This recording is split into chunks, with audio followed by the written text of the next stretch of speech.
Deciding on what soil to use can be a daunting task for the beginning gardener. In-ground soil, raised bed soil, potting soil, and even topsoil can all be found at your local nursery or hardware store. But what's the difference between these, and does it even matter? A quick answer for those that don't want to listen is no, it doesn't really matter. If you know what you're working with and treat it appropriately, you can use in-ground soil inside pots and have a fine time. Keep watching to find out why it doesn't matter, watch plants grow in different mediums, and get some soil recipes you can use yourself.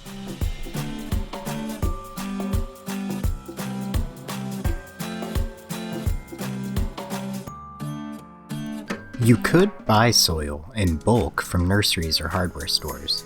That is all highly dependent on where you live. Sometimes it is cheaper than buying bagged, and it can be better or worse quality. I'll be covering bagged soil as it is available everywhere with relatively controlled pricing. Specifically, I'm using the Stay Green products from Lowe's, but I'm confident that the methodology works across all soil vendors. Let's get our hands dirty and dig up some facts on soil. All soils will list their ingredients, though the specifics of those ingredients can be murky, like recycled forest materials. And you will find that whether you're looking at bags of in-ground, potting, or raised bed soil, those ingredients are probably exactly the same. Just because the ingredients are the same, however, doesn't mean that the soils are entirely the same thing. The ingredients of an egg scramble and the ingredients of an omelet are also usually the same, but one requires more finesse and restraint to execute properly in the kitchen. Soils work the same way.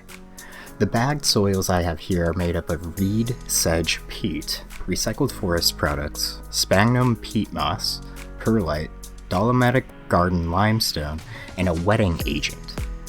Reed sedge peat is made from decomposed rushes, reeds, and sedges found at the edges of bodies of water. Recycled forest products are a blend of finely ground wood from timber industry leftovers. Sphagnum peat moss is a moss that has been scraped and harvested from the bottom of an Arctic bog. So if the in-ground and the potting soils have the same ingredients, why are they priced and marketed differently? It all comes down to the ratio and the size of those ingredients. The in-ground soils will have larger particulates than potting soil. If you can compare the finest particulate in a bag of in-ground soil to that of potting soil, you can see that there is a huge difference in size. Finer sized granules mean that the soil has been aged longer or used a more aged source of materials to begin with.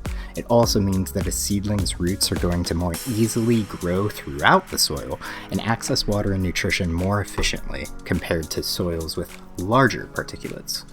It also means that the water is going to be drained out faster. Raised garden bed soil is Goldilocks between the two, medium-sized particulates on average with both sawdust and large chunks present in the soil. Other ingredients will appear at different ratios in each product as well. Potting soil will have more perlite, vermiculite, and garden lime than in-ground soil. That's because the soil is designed to be encapsulated in a container, and the additives help with aeration, moisture retention, and moisture distribution through the soil container.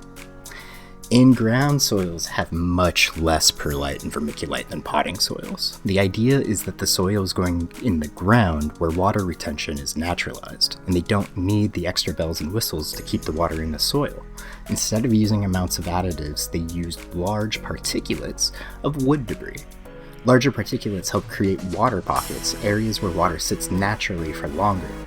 So the ingredients are the same, but the ratios of the ingredients make the difference between these soils. Again, the question, does it matter?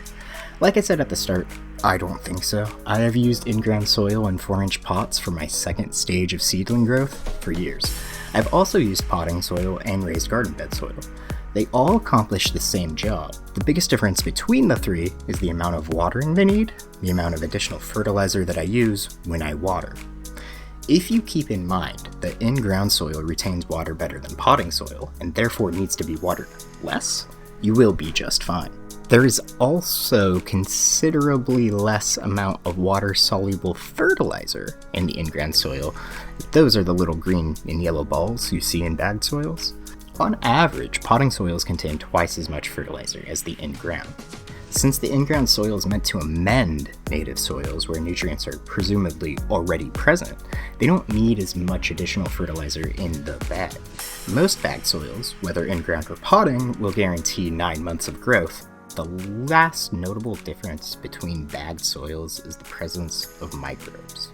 Since the in-ground soils are less processed than potting soil and therefore cheaper, they have more living materials, organic materials that haven't yet broken down all the way, and carry with them the microbes and fungi that do break the large pieces down, and in doing so, construct the web of soil health. So, are there differences? Yes. Do these differences impact you as a gardener? Probably not. In my experience, the soil doesn't compact enough to ever prevent root growth in 4-inch pots. If anything, it helps invigorate the plant, making the roots thicker and stronger. I also will generally put the plant in the matching soil type for its final destination. If the seedling is a pepper seed that I know will live in the ground in the summer, I will pot up into a 4-inch pot with in-ground soil. If my tomato plant is going into a container, I will put that seedling in a solo cup with potting soil when it's time to pot it up for the first time. The same thing with my raised bed plants. It isn't that the marketing or product intention is untrue. Using matching soil type for its last location will work out with excellent success. But if you are cash-strapped and you are able to get more garden soil at half the price of potting soil, you can safely do so and remember the following: soil composition and particulate size. Larger pieces of soil and organic material in in-ground soils. Moisture retention. Due to the particle size and amendments, potting soil drains faster than in-ground soil. Fertilizing. In-ground soil has half the concentration of fertilizer and instead carries microbes to break down organic material and slowly release fertilizer elements. Adjusting your gardening methods will allow you to use any soil in almost any circumstance. Once you understand your available soil types and what goes in to make it, you can even make your own yourself and end up saving money depending on the scale of your garden. First, let's take a look at what I do for a seedling mix, and then we'll take a look at a general purpose mix. First, seedling mixes. Seedling mixes are generally soilless, meaning it's made out of coconut coir or peat moss and a few other amendments like perlite and vermiculite. Seedling mixes can be made of many things, but the default is 3 parts coir or peat and 1 part each of perlite and vermiculite. These ingredients contain a little nutrition, but not enough to keep a seedling going after its second set of true leaves. Once you see the second set of leaves begin to develop, you can keep the seedling in this mix by fertilizing every 2 weeks with an organic fertilizer, diluted to 1/3 to 1/2 of the recipe on the bottle. For my general purpose soil, you will need access to organic materials, and for most of us, that's going to mean compost. You really should be making your own if you can, and you can watch my video here on compost if you want to know more about that. If you don't have access to compost, you can usually buy it in bags at a nursery or get it bulk from a municipality. If you still come up empty-handed, you can use bags of aged manure as well, but manure needs to be used more of an amendment than a major component of the soil, unlike compost, which could make up to half of a good DIY soil.